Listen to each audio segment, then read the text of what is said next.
அனைவருக்கும் என் அன்பான வணக்கம்.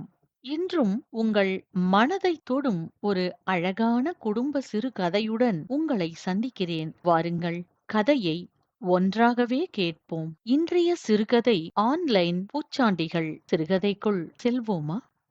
ஆரவின் வருகைக்காக வீட்டை பளபளவென்று சுத்தம் செய்கிறாள் வசந்தி.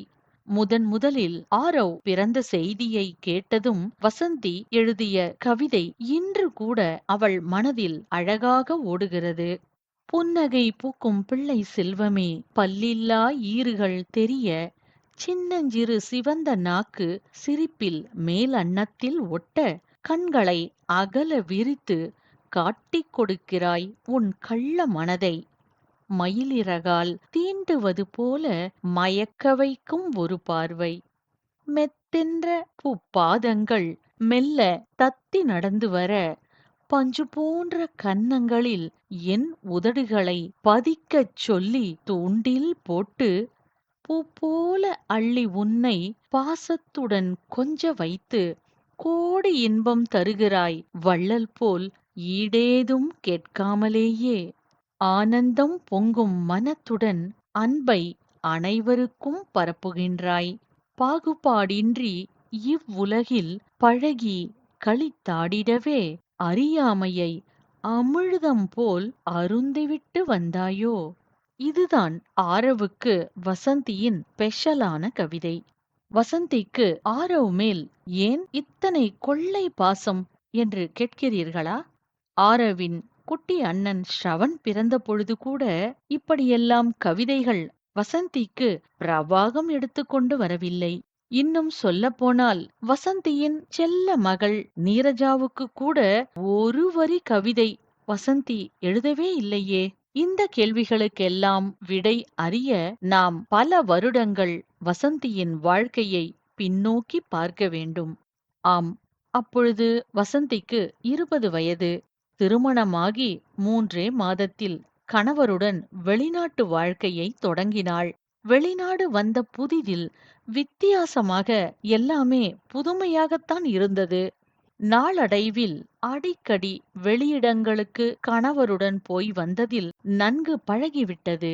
வசந்தி அவள் பிறந்த வீட்டில் ஒரே பெண்ணாக இருந்தவள். அவளுடைய கல்லூரி படிப்பு முடிந்ததுமே பெற்றோர் வரன் தேட ஆரம்பித்தனர். வசந்தியை விட 9 வயது பெரியவன் சங்கர். நன்கு படித்து வெளிநாட்டில் வேலை செய்யும் சங்கருடன் திருமணம் செய்து வைத்து விளையாட்டு போல பல வருடங்கள் வேகமாக ஓடிவிட்டன. சங்கர் பெரிய பதவியில் இருந்தாலும் பொறுமையும் குடும்ப பொறுப்பும் நிறைந்தவனாகவே இருந்தான். சங்கரின் 5 வயது மூத்த சகோதரி கீதாதான் வசந்திக்கு ஒரே நாத்தனார். நாத்தனார் கீதாவிற்கு ஒரு மகள், பெயர் சங்கவி. சங்கர் திருமணத்தின் போதே சங்கவிக்கு 13 வயதாகி இருந்தது. நாத்தனார் கீதா வசந்தியை தன் மகள் சங்கவியைப் போலவே மிகவும் நேசித்தாள். பிறந்த வீட்டில் தனியாகவே வளர்ந்த வசந்திக்கு கீதாவையும் சங்கவியையும் ரொம்பவும் பிடித்திருந்தது. திருமணம் முடிந்த அடுத்த வருடமே சங்கருக்கும் வசந்திக்கும் நீரஜா பிறந்து விட்டாள். நீரஜா 1 வயது வரை வளர்ந்தது கீதாவிடம்தான். ஒவ்வொரு முறை ஊருக்கு வரும்போதும் மாமியார் மாமனார் சென்னையில் இருந்தாலும் பெங்களூரில் வசிக்கும் கீதாவின் வீட்டில்தான் இருக்க வேண்டும் என்று நீரஜா எப்பொழுதும் அடம்பிடிப்பாள்.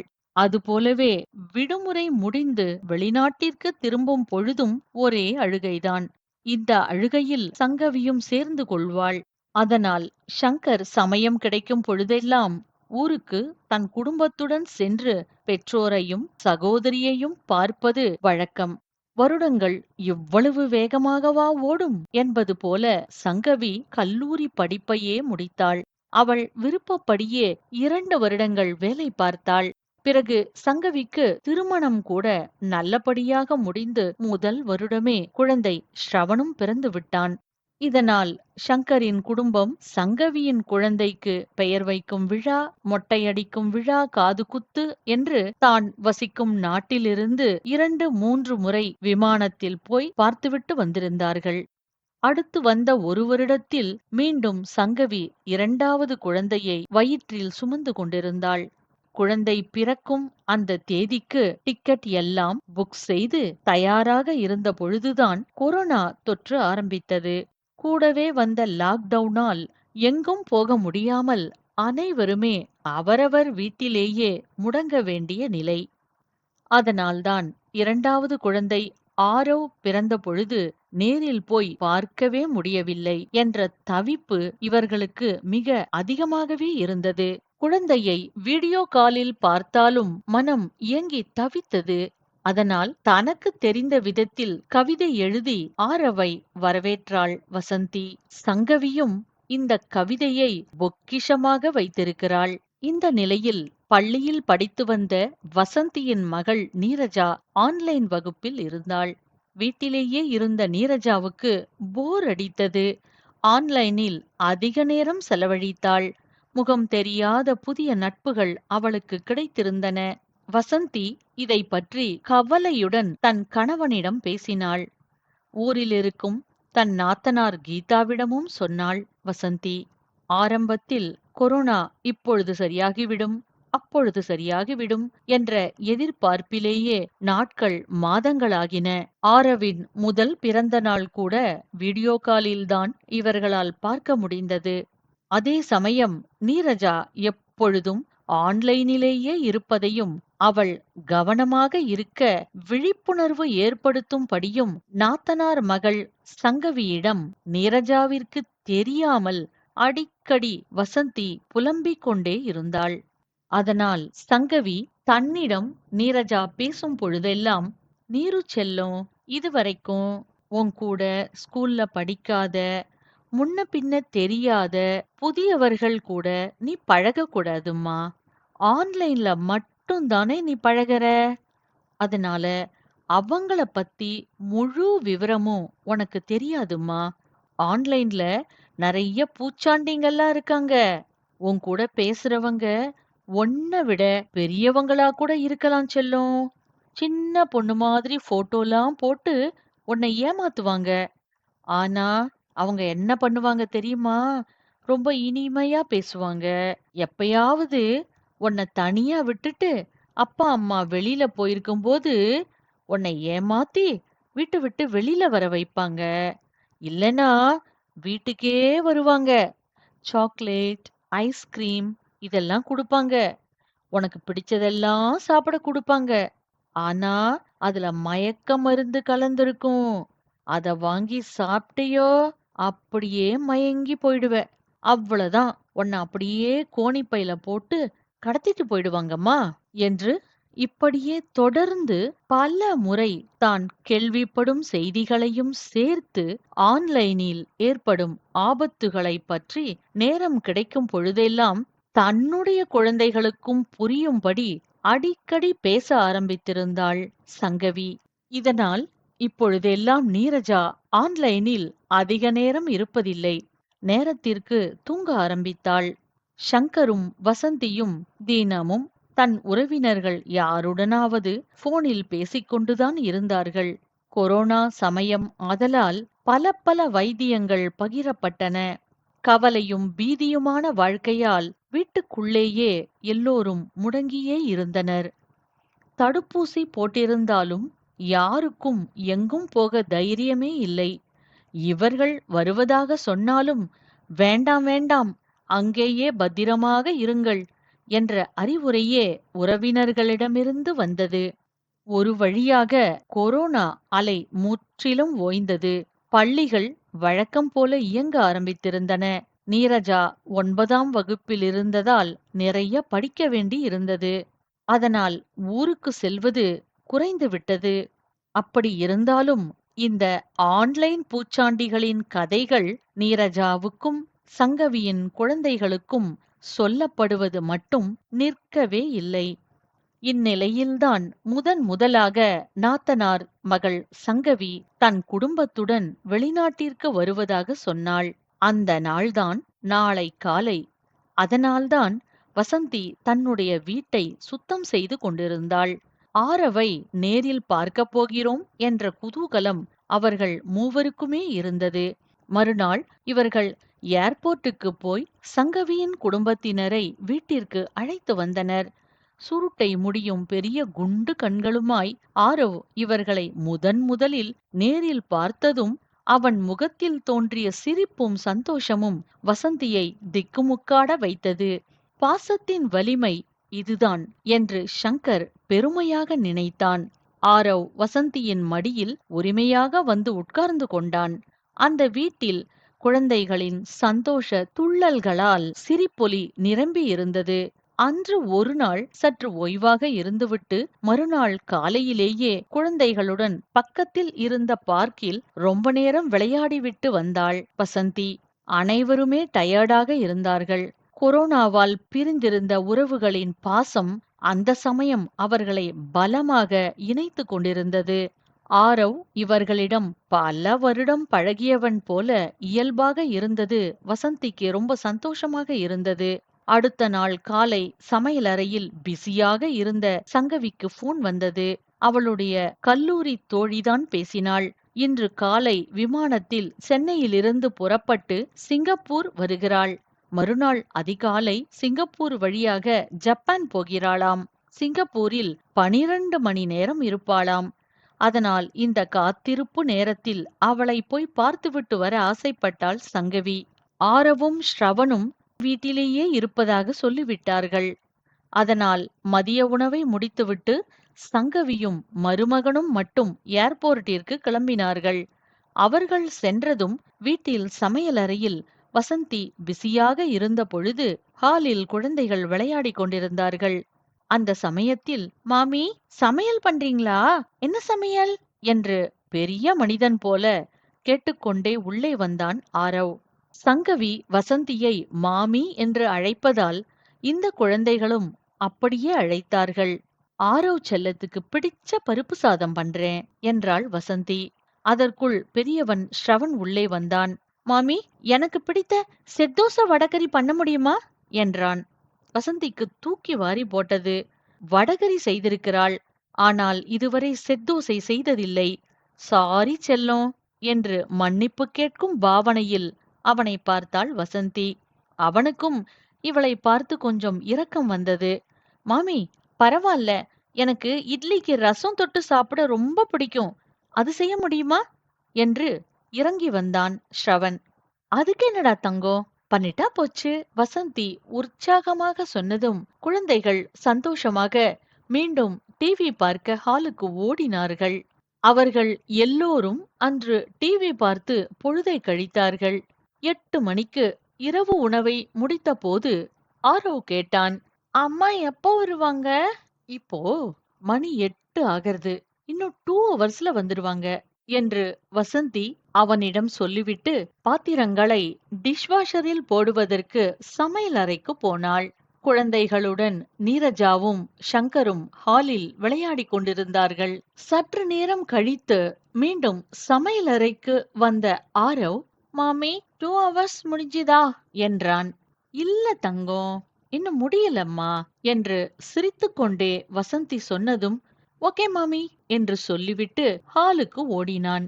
வசந்தி சமையலறையை சுத்தம் செய்து கொண்டிருந்தாள். மறுபடியும் ஆரவ் அங்கே வந்தான். மாமி, இப்போ 2 ஹவர்ஸ் ஆயிடுச்சா என்றான்.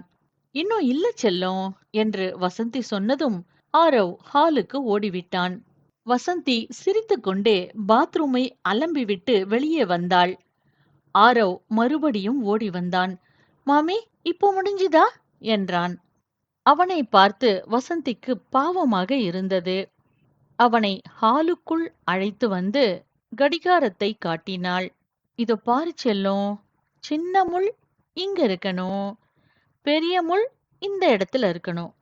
இப்படி வந்தாதான் 2 ஹவர்ஸ் முடியும் என்று அந்த 2.5 வயது குழந்தைக்கு விளக்கமாக சொல்லிவிட்டு மீண்டும் தன் வேலைகளை தொடங்கினாள் வசந்தி. எல்லா வேலைகளும் முடிந்து தட்டில் பால் கோப்பைகளை எடுத்துப் போய் குழந்தைகளிடம் கொடுத்தாள். அதை சந்தோஷமாக வாங்கி குடித்தான் ஆரவ். மீண்டும் விளையாடத் தொடங்கினான். வசந்தி பெட்ரூமிற்கு போய் குழந்தைகளுக்கான படுக்கையை தயார் செய்துவிட்டு நைட் லேம்ப் ஆன் செய்த பொழுது அங்கு ஆரவ் வந்தான். அவன் கண்களில் கண்ணீர் ஆறாக பெருகிக் கொண்டிருந்தது. மாமி, 2 ஹவர்ஸ் முடிஞ்சிடுத்து. ஆனா ஆனா அம்மா இன்னும் வரலையே என்று சொல்லிவிட்டு முதலில் மெதுவாக கேவ ஆரம்பித்தவன் பெரிய குரலில் அழ ஆரம்பித்தான். "அழாத செல்லம், வா நம்ம டிவி பார்க்கலாம். அம்மா இப்ப வந்துருவாப்பா" என்று அவனை நம்ப வைக்க வாசல் கதவை திறந்தே வைத்தான் சங்கர். ஆனால் ஆரவ் அவர்களை நம்பவே இல்லை. 2 ஹவர்ஸ் எப்பவோ முடிஞ்சிடுத்து. ஆனா நீங்க பொய் சொல்றீங்க. என்னை ஏமாத்துறீங்க. அம்மா எனக்கு இப்பவே வேணும் என்று ஓவென்று தரையில் புரண்டு புரண்டு அவன் அழுதபோது ஷ்ரவணும் பயந்துதான் போனான். அவனுடைய முகம் கூட வாடிப் போய்விட்டது. ஆனாலும் வசந்திக்கு உதவ நினைத்தான் ஷ்ரவன். அதனால் ஆரவை கட்டி அணைத்துக் கொண்டான். அப்பொழுதும் ஆரவின் அழுகை துளியும் நிற்கவில்லை. முகம் சிவக்க அந்த அபார்ட்மெண்ட் அதிர கதறி அழுதான் ஆரவ். வசந்தி ஆரவுக்கு பிடித்த பொம்மைகளை கொண்டு வந்து கொடுத்தாள். அவற்றை தொடாமல் விலகி ஓடினான் ஆரவ். சற்று யோசித்த நீரஜா உள்ளே போய் கை நிறைய சாக்லேட்டுகளை கொண்டு வந்து ஆரவிடம் கொடுத்தாள். ஆரவ் அவள் கைகளை தட்டிவிட்டான். ஹால் முழுக்க சாக்லேட்டுகள் சிதறின. முன்பை விட இன்னும் உரத்த குரலில் அம்மா வேணும், அம்மா வேணும் என்று கத்த ஆரம்பித்தான் ஆரவ். ஷங்கருக்கும் வசந்திக்கும் அவனை எப்படி சமாளிப்பது என்றே புரியவில்லை. ஆரவின் உடம்பு சில்லென்று ஆகிவிட்டது. வேறு வழியில்லாமல் சங்கவிக்கு போன் செய்தான் ஷங்கர். சங்கவியும் பதட்டமடைந்தாள். கணவருடன் டாக்ஸியில் வேகமாக வீட்டிற்கு வந்து சேர்ந்தாள். அம்மாவை பார்த்ததும் தான் ஆரவின் அழுகை சற்று குறைந்தது. ஆனாலும் என்ன இங்க விட்டு ஏமா போன என்று கோபத்துடன் அழுகையை நிறுத்தாமல் கேவிக்கொண்டே கேட்டான் ஆரவ். அவனை பாதுகாப்பாக உணர வைக்க சங்கவி ஆரவை இறுக அணைத்துக் கொண்டாள். அவன் கன்னங்களில் முத்தம் கொடுத்தாள். முதுகை தடவி கொடுத்தாள். எல்லோரும் ஆரவை சுற்றி கவலையுடன் உட்கார்ந்திருந்தார்கள். காலையில அழகா சந்தோஷமா விளையாடிட்டு இருந்த இந்த குழந்தை ராத்திரி இப்படி ரொம்ப நேரம் கதறி கதறி அழுதது எல்லோருக்குமே ரொம்ப பரிதாபமாக இருந்தது. ஆரவ் கொஞ்சம் கொஞ்சமாக ஆசுவாசம் அடைந்து நார்மலுக்கு வரவே சற்று நேரம் பிடித்தது. ஆனாலும் சங்கவியை விட்டு அவன் துளி கூட நகரவில்லை. யாரும் அவனை தொந்தரவு செய்யாமல் அமைதியாகவே இருந்தார்கள்.